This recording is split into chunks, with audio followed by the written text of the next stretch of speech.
come to me by moonlight, though I'm far away. And all the beaches are full of peaches who bring their ukes along. And in the glimmer of the moonlight they love to sing this song. If you like a ukulele lady like you, if you like to linger where it's shady, ukulele lady linger too.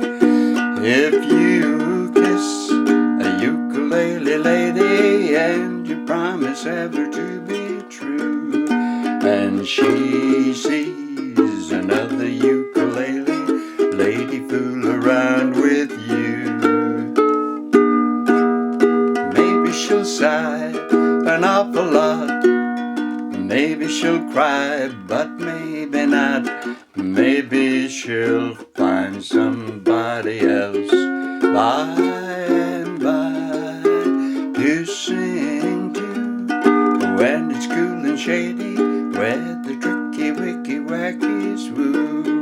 If you like a ukulele lady like you.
Ukulele lady like you, if you like to linger where it's shady, ukulele lady linger too. Ukulele lady like you. A little bit of ukulele lady there to show off this rather excellent old harmony concert model. Now in actual fact I'm going by today's standards here, because size wise that is, because ukuleles have tended to get bigger, slightly bigger over the years, and even when they were first made, these these harmony ukuleles was slightly smaller than standard. A concert model was only marginally larger than a soprano, and a tenor model, this is, I believe, actually a tenor model, is more like today's concert model in size. So whether you want to call it a concert or whether you want to call it a tenor, it's absolutely up to you. I believe this is probably pitched in C, as most ukuleles are nowadays, for some inexplicable reason. But I would certainly tune it lower if this was mine. I say if this was mine because it belongs to a pupil of mine, and I'm selling a couple of his instruments, or he's consigned them to me. This one is, let's get down to cases. For a start, it's not strung with anything special, they just look like no ordinary nylon monofilament strings. He's fitted some newer pegs onto it, which is not a bad thing, because as they get older, these so-called non-slip pegs seem to get less so. It's it's ultra plain Jane, as you see, but it is made of solid mahogany, and everything's made of solid mahogany. It's not one of these that you get laminated back and sides and so forth. Nicely bound top and bottom. The finish is very good and doesn't show many signs of damage or even just ordinary playing wear, despite the fact that this thing must have been made at the very latest early 60s. I'm guessing it's earlier, I'm guessing it's about 50s, but there you go. It's all mahogany apart from the fingerboard, which is a nice bit of streaky rosewood, as I'm bringing to your attention there. As you see, the decal on the peg head is nice and crisp and clear. Now let's talk about warts and all, because this has slightly, and it's the nature of harmonies and when they were made, that they weren't very particular about intonation, or they didn't know exactly that people would be putting heavier strings on or whatever. But the fact of the matter is that the intonation is just slightly sharp.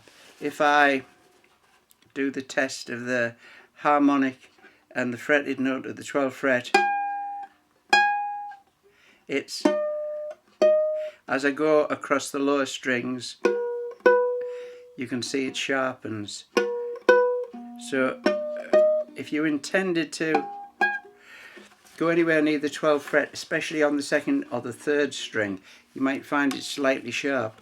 If you were very picky about that and you thought this instrument was worth the time and trouble, you could get an experienced luthier would know how to shift that bridge saddle, or worst case scenario, take the bridge off and put a new one on. If you were ultra picky, I'm not ultra picky in that respect. I sort of like to take instruments as I find them, unless they're wildly out of tune. And just to show that it doesn't affect it that much, I'm going to play a little piece to finish the job off with, which goes a little bit further up into the dusty region. Before I get that far though, I would also say that this rather excellent concert stroke tenor ukulele comes with a absolutely wonderful case, as I hope you can see. It's arch top, flat bottom, arch top, and it's almost brand spanking new, as you can see from the lack of rust on the catches and hinges, which all work fine. I think there's one tiny little sign of usage there. There's a little scuff mark in the leather cloth type covering, and it's finished with just plain black velour inside. I don't know if you see that very well, and it's got a little accessory compartment there for your tuner and felt picks or whatever else it is you want to put in there. So that's a bonus, to have a nice case already. So there we are. I suppose if I was sort of an adept sort of collector stroke dealer, I'd have the number of this particular model at the forefront of my mind, but I haven't. As far as I'm concerned, it's just nice 50s, 60s. I would call this a concert model, but I think it was probably their tenor model. Anyway, the specs are on the eBay auction, which this was made for. So if you want to check it out, do so there. So I'm going to finish off a little, as I said, something that shows off in the top regions, and that's if my old fingers will let it, because I can't play anything like I used to when I was a young whippersnapper. So here's a little bit of a non-ukulele tune on the ukulele, but I think it works very well. And that's Never on a Sunday.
Just one little word I would say about that pitching this rather big instrument in C gives an effect atypical of what I expect when you get a big instrument and pitch it the same as a small one, and that is you've got such a lot of high tension there that it actually prevents you doing what you want to do, because as you move up into the high positions, this thing's such a beefy sound, and such